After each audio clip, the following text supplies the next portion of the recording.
Most people believe that they can never become rich or a millionaire. But fortunately, when you look at the statistics for millionaires, an absolutely huge percentage of millionaires are made and not born into the wealth. So that fact alone suggests you can become wealthy without being born wealthy. But what are some of the traits that are actually inherent in millionaires? These are 3 traits that I've noticed in other people that have actually made over $1 million a year, that are friends or acquaintances, that I think you can apply to your life right now. Alex Hine, author of the book Master the Day.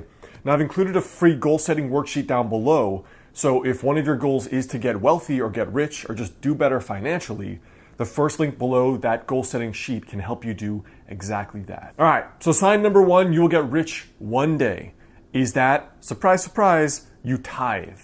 Now, tithing, I think, is an old Jewish custom where you give 10% of your income to the church. But the way I think about tithing is giving a certain percentage of your income to charity or to somebody else. I started setting up this automated transfer of just a couple percent of my income to begin with, like $100 a month. And I started just tipping one random barista generously, or someone at a restaurant, or gave it to a homeless person, or helped out my friends or my family. And I noticed that tithing by itself does a few miraculous things. Even Tony Robbins commented that John Templeton, who was a billionaire investor, said that he had not seen anyone seriously tithe for a decade who hadn't achieved a level of at least some serious wealth. The reason for tithing working so well is that, first and foremost, you have to pay attention to your finances. You have to actually be observing where your money is coming from and where it goes and how much you're spending. So it's just like keeping a budget. If you're giving 10% of your salary to charity, you need to be able to see if you can afford that. And the second thing is, tithing teaches you that, guess what? You can always make more money. And that money is just a form of energy in the universe that we exchange as currency. And you can always make a ton of it. There's an unlimited amount of money, theoretically, out there in the billions of humans. The second habit that will lead you to being rich is that you're willing to live like only 1% of the world is, instead of trying to look rich. You want to be rich. So in my early 20s, I was dating this girl that I was really into, and I was just a tryhard. I was really trying hard to impress her. I wanted to win her over. I really liked her. I didn't want to lose her. And so I was just trying super difficult to basically not be myself. Like half of myself on that date was myself. Half of myself was trying to impress her with like, yeah, I'm thinking about doing this, and like, I want to get this kind of house, and this is what, like, I want my ultimate career aspirations to be. I was trying so hard to look a certain way, which was not me currently. Maybe in the future it would have been, but right now it wasn't.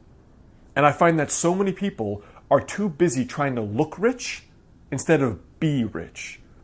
Looking rich means getting an apartment or a car you can't afford.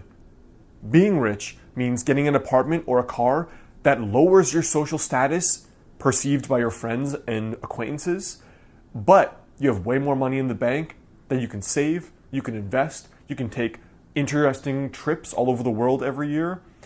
It's the Joneses paradox, because so many people get caught up in this LA-like vision where you try to look it before you have it. And that's called being a liar. That's called being fake. So if you don't have the money to buy these things, stop trying to look the part. The reality is, when you focus on being rich, which means budgeting, doing the daily rituals that are going to help you save money, not overspending, not trying to look cool prior to when you actually have the income to build a cool external life. It's don't try to be cool. Be the one who's making the smart decision that'll put you in a great place financially 2 to 3 years from now. So instead of trying to look rich, actually be rich. And the people who are being rich are doing the rituals and the daily habits which make their lives look unsexy right now, externally for a while. But in the long run, it's going to get you exactly what you want. Now, the third sign that you're going to be rich one day is that you don't follow the pack. Do you think any of the billionaires on earth got to where they were by following some Quora or Medium or YouTube video? Like they read an article on how to become a billionaire, that's how they became a billionaire? No, there's so few people on earth that have become billionaires that there is no roadmap. So by definition, you cannot almost be a follower and have massive wealth. It doesn't mean you can't follow breadcrumbs others have left or emulate what they've done. But the solution is instead to seek what they sought, not try to follow in their exact same footsteps, like the Basho quote. So what that means is you trying to figure out your own unique path to getting there. Because yes, becoming rich is great as one thing, but being rich and miserable is far worse, because you think you got the thing that was gonna make you happy and solve everything for you. And now you got it and you're not, and it's like you're running out of options. Where else do I go to get my happiness?